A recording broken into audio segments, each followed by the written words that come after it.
Assalamu alaikum grade 5. Hope so you are doing well. I am your class teacher Miss Saman. So class आज हम summer pack discuss करेंगे आपका और उसमें हमारा सब्जेक्ट है इस्लामियात। तो स्टूडेंट्स पहले आपके पास फहरिस्त आ जाती है जिसमें सेकंड नंबर पे हमारे पास इस्लामियात है। इस्लामियात जब आप ओपन करेंगे उसका पेज नंबर है 22।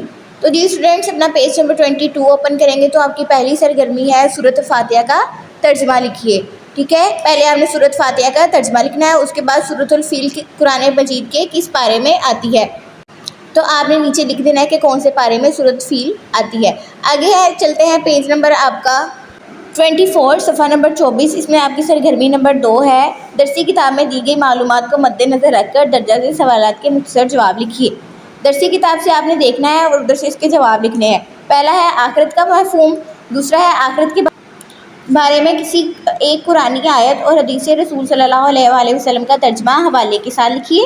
आगे क्वेश्चन नंबर 3 है आखिरत में कामयाब होने के लिए जिन कामों से बचना चाहिए इनमें से कोई 10 नकात की सूरत में लिखिए। ठीक है, आपकी सरगर्मी नंबर 2 है, ये आपने बुक से दरसी किताब से देखकर करनी है। आगे है सरगर्मी नंबर 3 अतात रसूल सल्लल्लाहु अलैहि वसल्लम के बारे में इस्लामी तालीमात लिखिए। दूसरा है खत्म नबूवत के बारे में एक कुरानी आयत और हदीस का तर्जमा लिखिए। तो ये भी आपने अपनी दरसी किताब से देखकर लिखना है। आगे है पेज नंबर 26। उसमें आपका एक्टिविटी नंबर 3 का नेक्स्ट पार्ट है सुन्नत नबवी का मफ़हूम लिखिए। और आगे है अपना जायज़ा लीजिए आप अपने रोज़मर्रा मामलात में कौन कौन सी सुन्नत पर अमल करते हैं नकात की सूरत में लिखिए। ठीक है, लाइक अगर आप झूठ नहीं बोलते तो वो आपने लिखना है, जो जो नेक काम करते हैं आपने वो इसमें राइट करते हैं, जो सुन्नत रसूल है उस पर अमल करते हैं वो आपने यहाँ पर लिखने हैं।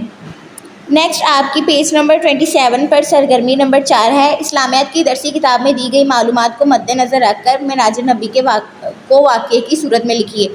मेराज नबी हमने पढ़ा है कि जब हज़रत मोहम्मद सल्लल्लाहु अलैहि वसल्लम को आसमानों की सैर करवाई गई थी। ठीक है, उस वाक़े को सारा यहाँ पर आपने लिखना है। आगे आपकी सरगर्मी नंबर 5 है, ये भी हमने दरसी किताब में पढ़ा हुआ है, चैप्टर अफ़ाए अहद। पहला सवाल है वादे की पाबंदी अफ़ाए अहद से क्या मुराद है। दूसरा है वादे की पाबंदी के बारे में एक कुरानी आयत और एक हदीस रसूल सल्लल्लाहु अलैहि वसल्लम का तर्जमा लिखिए। आगे है आप किन मौके पर वादे की पाबंदी करते हैं। ये 3 सवाल आपके सरगर्मी नंबर 5 पर हैं। अफ़ाए अहद चैप्टर हमने इस्लामियात की दरसी किताब में पढ़ा है, आपने वहाँ से उसको रीड आउट करना है और यहाँ इसकी आंसर्स के क्वेश्चन देने हैं। आगे आपका है पेज नंबर 29 और सरगर्मी नंबर 6 है तहकीकी काम। तहकीकी काम में आपको दिया गया है इस्लामी महीनों के नाम ज़ुबानी याद करके तरतीब से लिखिए। मतलब मुहर्रम, सफ़र, रबीउल अव्वल, ये जो इस्लामिक मंथ है इनके नाम आपने यहाँ राइट करने हैं, 12 होते हैं। ठीक है, उसके बाद है कुरान मजीद की कोई सी 10 सूरतों के नाम लिखिए और दुरुस्त कॉलम में दुरुस्त का निशान लगाकर बताइए कि ये सूरत मदनी है या मक्की, मतलब ये मदीना मुनव्वरा में नाजिल हुई थी या मक्का मुकरमा में। आपने कोई भी 10 सूरतों के नाम लिख लेने हैं, देन उसको इन्वेस्टिगेट करना है कि ये मक्की है या मदनी। नेक्स्ट आपका पेज नंबर 30 है और सरगर्मी नंबर 6 का ही नेक्स्ट पार्ट है इशारात की मदद से बूझिए और लिखिए। कुरान मजीद की सबसे लंबी आयत वो आपने लिखनी है जिस पर ज़कात फ़र्ज़ हो उसे क्या कहते हैं। ठीक है, यह आपको दिए गए हैं क्वेश्चंस क्विज टाइप, इसको आपने हल करना है। आगे आपकी सरगर्मी नंबर 7 है, नीचे ही सरगर्मी नंबर 7 दी गई है जिसको आपने चार्ट की सूरत में करना है। तलीमी मंसूबा मुसारफ ज़कात का चार्ट पेपर तैयार कीजिए। चार्ट के आखिर में अपना नाम, जमात और रोल नंबर भी लिखिए। ये आपने दरसी किताब से देखना है और उसमें आपने जो ज़कात के 8 मुसारिफ हैं वो राइट करने हैं और उसको राइट करने के बाद चार्ट के बिल्कुल नीचे अपना अपने नाम, जमात और रोल नंबर मेंशन करना है। सरगर्मी नंबर 7 में आपको 2 ऑप्शन दिए गए हैं, पहला है मुसारफ ज़कात का चार्ट बनाना है या दूसरा है कि दरसी किताब की मदद से हदीस नंबर 1 और 2 तर्जमा चार्ट पेपर पर लिखिए। जो आपकी दरसी किताब में हदीस दी गई हैं, अहादीस दी गई हैं, उसमें 1 और 2 जो है आपने चार्ट पर लिखनी है और उस चार्ट पर अपना नाम, जमात का नाम और रोल नंबर मेंशन करना है। नेक्स्ट चलते हैं पेज नंबर 31 पर। आपकी सरगर्मी नंबर 8 है सूरतुल फील और सूरतुल फातिहा ज़ुबानी याद कीजिए। उसके बाद है अल्लाह ताला के कोई से 25 नाम तर्जमा ज़ुबानी याद करने हैं। आपने अल्लाह ताला के पहले 25 नाम याद करना है और उसका तर्जमा वो भी साथ याद करना है। नमाज़ पढ़ना सीखिए, आपने नमाज किस तरह से पढ़ते हैं ये आपने सीखना है। ठीक है क्लास, ये था आपका इस्लामियात का। इसके साथ हम डिस्कस करेंगे नाज़रा कुरान का, वो है आपका सफ़ा नंबर 40 पे। ठीक है। पहला आपका है पारा नंबर 22 की दुरुस्त तलफ़्फ़ुज़ के साथ नाज़रा ख़्वानी कीजिए। आपने पारा नंबर 22 को आपने अच्छे तरीके से पढ़ना है दुरुस्त तलफ़्फ़ुज़ के साथ। दूसरा है पारा नंबर 22 में शामिल सूरतों के नाम तलाश कीजिए और झेल में सूरतों के सिर्फ नाम लिखिए। पारा नंबर 22 में जो जो सूरतें आई हैं उनके आपने नाम लिखने हैं। ठीक है। आगे है कुरान मजीद में वो कौन सी सूरत है जिसको कुरान मजीद का दिल कहा जाता है, सूरत का नाम लिखना है आपने। उसके बाद है पारा नंबर 22 सूरतुल अहज़ाब आयत नंबर 35 से 40 में वक्फ़े मुतल्लिक़ और वक्फ़े जायज़ की मिसालें तलाश कीजिए और झेल में लिखिए। आगे है तहरीर करें कि तिलावत करते वक़्त हर इलामत पर क्या करना चाहिए, मतलब जो जो सिंबल्स आती हैं उसके ऊपर क्या करना चाहिए, वक्फ़ करना चाहिए या जिस तरह से वो आपने राइट करना है।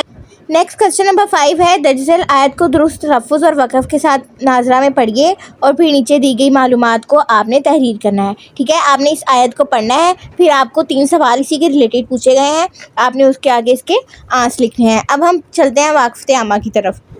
पेज नंबर 33 पे आपकी पहली सरगर्मी है माशर्तियाल उनकी डिजिटल शहरी की ज़िम्मेदारियां बयान करते हुए ज़हनी जाल मुकम्मल कीजिए। ठीक है। डिजिटल शहरी की ज़िम्मेदारियां क्या हैं वो आपने इन सर्कल्स में राइट करनी है। आगे हमारी सरगर्मी नंबर 2 है फ़र्ज़ कीजिए आप अपने स्कूल में एक सियासी जमात तश्कील दे रहे हैं, अपनी सियासी जमात के बारे में दर्जा झेल मालूमात फ़राहम कीजिए। तो आपने पहले सियासी जमात का नाम लिखना है, फिर उनका इंतखाबी निशान क्या है वो, और उसकी वजूहात, तश्कील देने की वजूहात क्या है, उसकी वजह क्या है, ये आपने नीचे राइट करना है। आगे सफ़ा नंबर 35 पर आपकी सरगर्मी नंबर 3 है। क्या आपने अपने गिरदोनवा में कभी किसी के साथ हक तलफ़ी होते हुए देखा है? अगर हाँ तो अपने आज़ादी राय के हक़ को मुस्बत तरीके से इस्तेमाल कीजिए और अगर नहीं तो इसकी वजह क्या थी। ठीक है। इसमें आपको कहा गया है कि अगर आपने अपने इर्द गिर्द किसी की हक तलफ़ी होते हुए देखा है तो उसको आपने आज़ादी राय हक़ के बारे में बताना है मुस्बत वे में। ठीक है। आगे आपकी सरगर्मी नंबर 4 है। क्या कभी आपका अपने दोस्तों के साथ या आपके दोस्तों के दरमियान कोई झगड़ा हुआ है तो आपने इस तनाज़ुर को हल करने के लिए क्या किया। ठीक है। एक सिंपल सी आपको कोटेशन दी गई है कि आपकी अगर फ्रेंड्स के साथ या फ्रेंड्स का आपके साथ कोई झगड़ा वगैरह हुआ है तो आप उसको कैसे सॉर्ट आउट करते हैं, उस झगड़े को किस तरह से आप सॉल्व करते हैं, वो सोल्यूशन आपने यहाँ पर राइट करना है। आगे है आपका पेज नंबर 37 जिसमें आपकी सरगर्मी नंबर 5 है।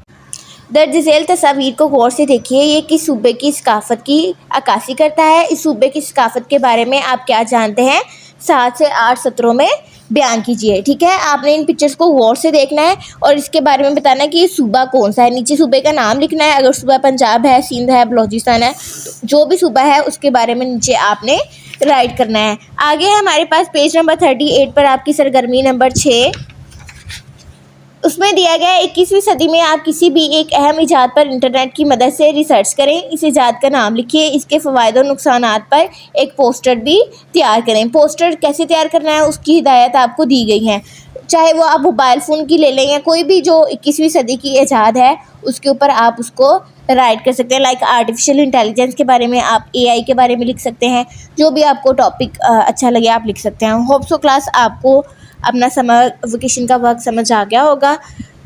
अपना ख्याल रखिएगा। खुदा हाफिज़।